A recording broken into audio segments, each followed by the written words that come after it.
Assalamualaikum warahmatullahi wabarakatuh. Saya Dewi Syafaati NIM 202141007 akan menjawab pertanyaan dari ujian kompetensi 2 mata kuliah Bahasa Indonesia ujian akhir semester dosen pengampu Dr. Ifai Fatur Rahman MPD. Nomor 1. Jelaskan pola bentuk gabungan terikat. Tulislah kembali bentuk gabungan terikat berikut ini. Menurut KBBI, kata bentuk terikat adalah bentuk bahasa yang harus digabung dengan unsur lain agar dapat dipakai dan memiliki makna yang jelas. Adikuasa digabung, catur tunggal digabung, dwiwarna digabung, ekstrakurikuler digabung, kontra revolusi digabung, purnawirawan digabung, saptakrida digabung, subbagian digabung. Dikutip dari http raflan18.wordpress.com. Nomor 2. Jelaskan perbedaan bentuk penalaran deduktif dan bentuk penalaran induktif. Berikan contoh penalarannya.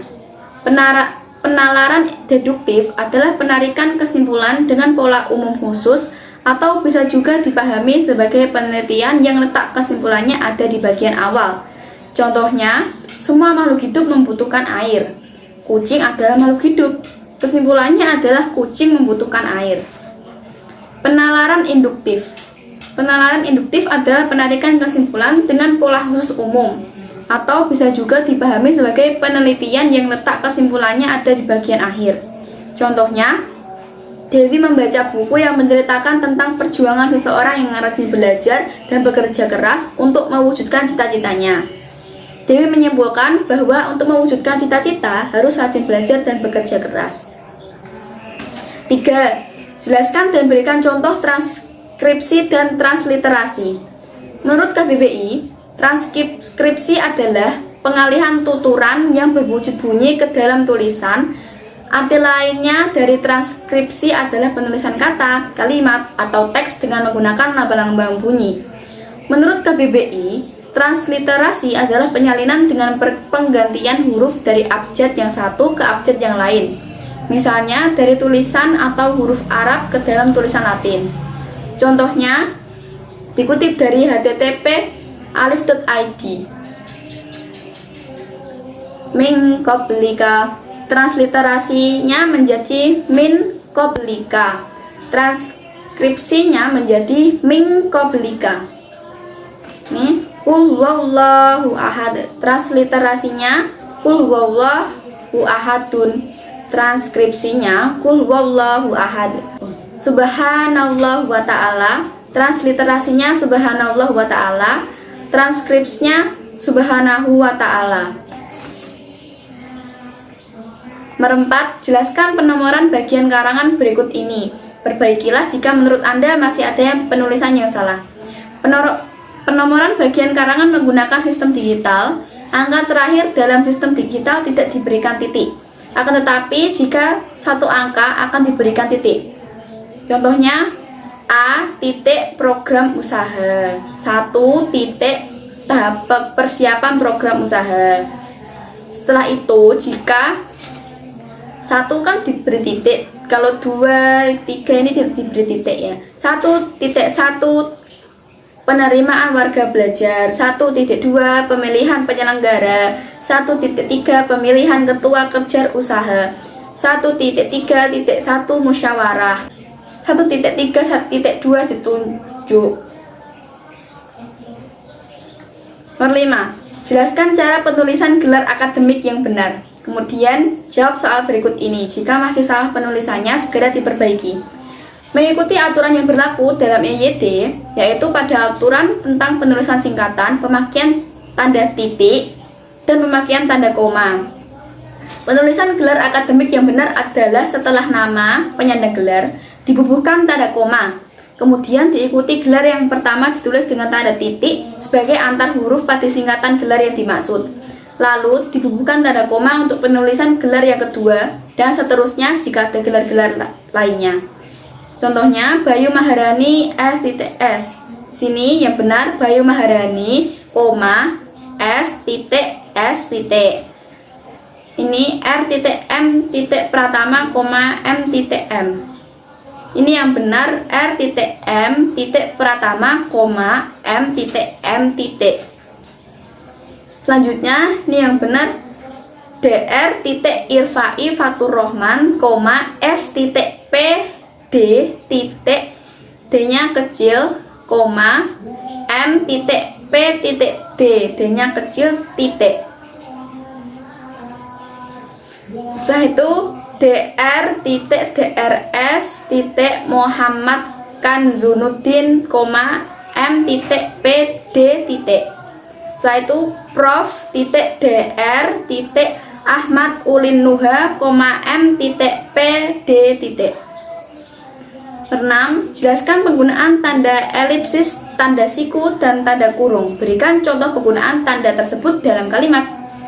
Tanda baca elipsis yaitu titik 3 pada titik yang disusun secara berurutan.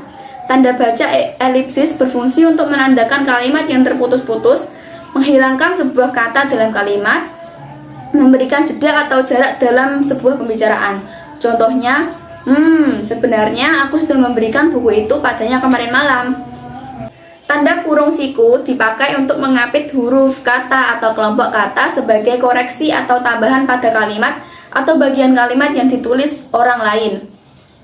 Tanda itu menyatakan bahwa kesalahan atau kekurangan itu memang terdapat di dalam naskah asli. Contohnya, ulang tahun Hari Kemerdekaan Republik Indonesia jatuh pada hari Selasa.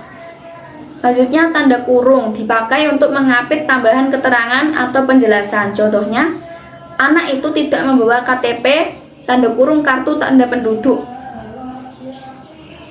7. Jelaskan cara penalaran induktif meliputi generalisasi, analogi, dan hubungan sebab akibat atau kausal. Silakan jelaskan satu persatu disertai contohnya. Generalisasi atau rampatan adalah proses penalar yang bertolak dari jumlah gejala atau peristiwa yang serupa untuk menarik simpulan mengenai semua atau sebagian dari gejala atau peristiwa yang bersangkutan.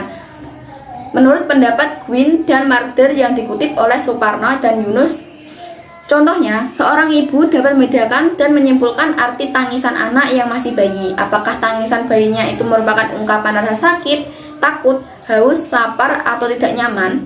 Seorang ibu dari bayi yang bersangkutan memahami makna tangisan bayi.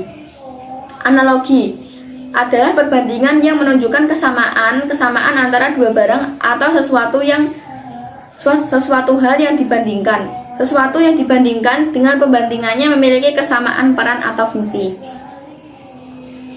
Contohnya, awan dari ledakan bom atom itu membentuk sebuah cendawan raksasa. Perbandingan antara awan ledakan atom dengan cendawan merupakan sebuah analogi. Hubungan kausal sebab akibat. Hukum kausalitas menyatakan bahwa semua peristiwa yang terjadi di dunia ini terjalin dalam rangkaian sebab akibat.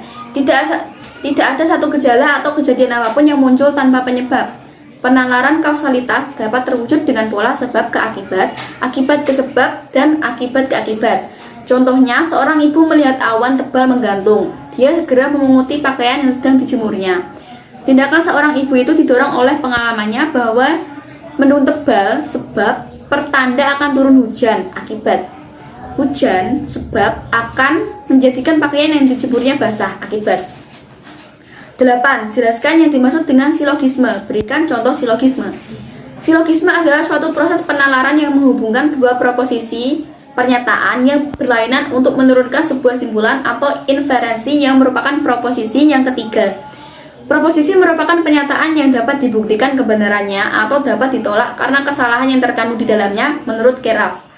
Silogisme terdiri 3 bentuk. 1. Silogisme kategorial, 2. Silogisme kondisional atau hipotesis, 3. Silogisme alternatif atau disjungtif. Contohnya, kebanyakan petani adalah pekerja keras. Karto adalah petani. Karto adalah pekerja keras. 9. Apa yang dimaksud dengan konjungsi? Sebutkan jenis konjungsi dan berikan contoh penerapan konjungsi. Konjungsi adalah bagian kalimat yang berfungsi menghubungkan atau merangkai unsur-unsur dalam kalimat dalam sebuah kalimat, yaitu subjek, predikat, objek, pelengkap, dan keterangan. Sebuah kalimat dengan kalimat lain dan atau sebuah paragraf dengan paragraf yang lain. Jenis-jenis konjungsi. 1. Konjungsi korelatif atau berpasangan. Konjungsi korelatif digunakan untuk menghubungkan dua kata, frasa, klausa yang memiliki status konjungsi setara. Contohnya, tidak seperti itu tetapi bukan itu, melainkan dua konjungsi koordinatif atau setara. Konjungsi koordinatif hampir sama dengan konjungsi korelatif. Bedanya, konjungsi korelatif digunakan pada klausa sederhana. Contohnya, dan, atau, tetapi, sedangkan. 3. Konjungsi subordinatif atau bertingkat. Konjungsi subordinatif menghubungkan dua kata, frasa, klausa. Contohnya, sejak, jika, dengan, sehingga. 4. Konjungsi antar kalimat. Konjungsi antar kalimat adalah konjungsi yang menghubungkan suatu kalimat dengan kalimat yang lain. Contohnya, namun, oleh sebab itu, dengan demikian. 10. Wacana terbagi menjadi 5, yakni wacana narasi, deskripsi, eksposisi, argumentasi, persuasi. Jelaskan ciri dan perbedaan tiap wacana tersebut serta berikan contohnya. Wacana narasi. Wacana narasi adalah jenis wacana yang berisi berita. Wacana ini menceritakan sebuah kejadian secara berurutan berdasarkan waktu kejadian. Ciri-cirinya, terjadi kejadian, terdapat tokoh, konflik, alur, atau plot, serta latar yang terdiri atas latar waktu, tempat, dan suasana. Contohnya, kegiatan di sekolahku demikian padatnya. Setiap hari aku masuk pukul 7 agar tidak terlambat. Aku selalu bangun pukul 4:30. Setelah mandi, aku sholat subuh. Kemudian aku segera mengenakan seragam sekolah. Tak lupa aku lihat-lihat lagi buku yang harus aku bawa. Ya, sekedar mengecek apakah buku-buku yang aku bawa sudah sesuai dengan jadwal pelajaran hari itu. Selanjutnya aku makan pagi. Lalu kira-kira pukul 6 aku berangkat ke sekolah. Seperti biasanya, aku ke sekolah naik angkutan umum. Jarak rumah dengan sekolahku tidak jauh, sekitar 6 km. Aku memang membiasakan berangkat pagi-pagi. Maklum, angkutan kota sering berhenti lama untuk mencari penumpang. Jika aku berangkat agak siang, wah bisa terlambat sampai di sekolah. Di sekolah aku belajar selama kurang lebih 6 jam. Jam pelajaran berakhir pukul 12.45. Itu untuk hari-hari biasa. Hari Rabu aku pulang pukul 14.30 karena mengikuti kegiatan ekstrakurikuler dulu. Khusus hari Jumat aku bisa pulang lebih awal, yaitu pukul 11. Wacana deskripsi. Wacana deskripsi adalah jenis wacana yang ditunjukkan kepada penerima pesan agar dapat membentuk suatu citra atau imajinasi tentang suatu hal. Ciri-ciri menggambarkan suatu objek dengan melibatkan pengamatan dari panca indera. Contoh, SMA Negeri 1 Kota Sukabumi merupakan SMA tertua di Kota Sukabumi. SMA Negeri 1 Kota Sukabumi lahir pada bulan Oktober 1961. SMA Negeri 1 mempunyai jumlah murid kurang lebih 1.500 siswa dan mempunyai 4 lapangan, yaitu lapangan basket, lapangan voli, lapangan sepak bola, dan lapangan badminton. Luas SMA kurang lebih 3 hektar dan memiliki 37 kelas serta 71 guru mata pelajaran. SMA ini juga memiliki kantin yang begitu banyak. Ketika bel istirahat berbunyi, kantin di SMA ini sangatlah ramai hingga siswa-siswi pun harus berdesak-desakan untuk membeli makanan. Kantin SMA menjual berbagai macam-macam makanan seperti gorengan, mie ayam, es jus, dan masih banyak lagi. Ketika kantin ini ramai, suasana pun menjadi sangat panas, berisik, dan kotor. Kantin di SMA ini sungguh sempit, sedangkan muridnya sangatlah banyak, sehingga kantin ini pun menjadi hiruk pikuk. Wacana eksposisi. Wacana eksposisi adalah jenis wacana untuk sesuatu hal kepada penerima, pembaca agar tidak bersangkutan memahaminya. Dalam wacana eksposisi diperlukan proses berpikir. Ciri-cirinya menyajikan informasi tentang suatu hal berdasarkan fakta. Contohnya, jatuhnya pesawat berkapasitas 266 penumpang Airbus A300 sampai 600 merupakan peristiwa kedua bagi American Airlines beberapa detik lepas landas dari Bandar Udara Internasional O'Hare, Chicago. Tiba-tiba mesin kiri lepas dari dudukannya. Pilot tidak bisa mengendalikan pesawat akibat keseimbangan pesawat mendadak berubah dengan jatuhnya mesin berbobot sekitar 5 ton. Pesawat mendarat dan menghujam tempat parkir keadaan kendaraan 31 detik kemudian dan 271 penumpang plus awak tewas seketika. Kecelakaan lain menyangkut mesin copot dialami oleh pesawat kargo El Al milik Flak Karir Israel 4 Oktober 1992. Mesin nomor 4 atau yang paling ujung pada sayap kanan tiba-tiba lepas akibat 2 fuse pin baut kedudukan pin mesin lepas. Disusul kemudian oleh mesin nomor 3, mendadak kehilangan 2 mesin. Pilot tidak dapat mengendalikan pesawat dan menabrak gedung bertingkat di Amsterdam, Belanda. Wacana argumentasi. Wacana argumentasi adalah jenis wacana yang berusaha mempengaruhi pembaca atau pendengar agar menerima pernyataan yang dipertahankan, baik yang didasarkan pada logistik maupun emosional. Ciri-cirinya berisi pendapat yang didukung dengan data dan berusaha meyakinkan pembaca dengan data yang disajikan. Contohnya, akibat perkembangan perekonomian dan pertambahan jumlah penduduk, konsumsi energi di dalam negeri juga meningkat. Kebutuhan gas di Pulau Jawa pada tahun 2002 sebanyak 943 juta kaki kubik per hari. Tahun 2005 meningkat menjadi 1,136 mmCFD. Pada tahun 2010, kebutuhan gas di Pulau Jawa diperkirakan 2.252 mmCFD dan tahun 2015 sebanyak 3.441 mmCFD.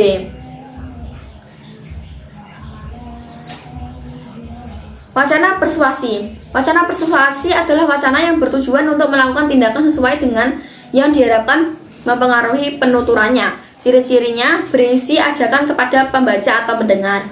Contoh, iklan minuman, iklan teh botol sosro. Apapun makanannya, minumnya teh botol sosro. Berdasarkan tesis ini, slogan tersebut menunjukkan bahwa sosro ingin mengubah pola pikir masyarakat untuk selalu mengkonsumsi minuman. Sekian dan terima kasih telah menonton. Wassalamualaikum warahmatullahi wabarakatuh. Bye.